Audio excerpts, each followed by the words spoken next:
Siya Kolisi is set to make history as he leads the Springbok against France in Paris tonight, making his 100th Test cap.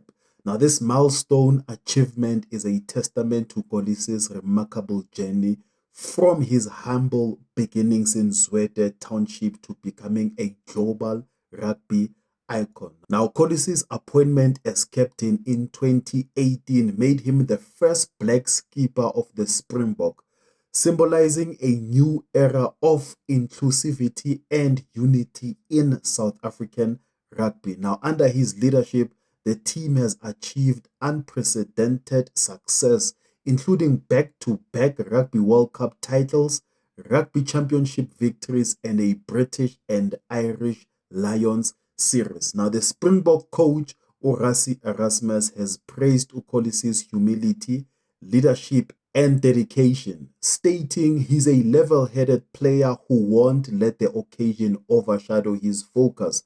Now, Kolisi's achievement is not only a personal milestone, but also a source of inspiration to the millions and the millions of South Africans, representing hope and resilience.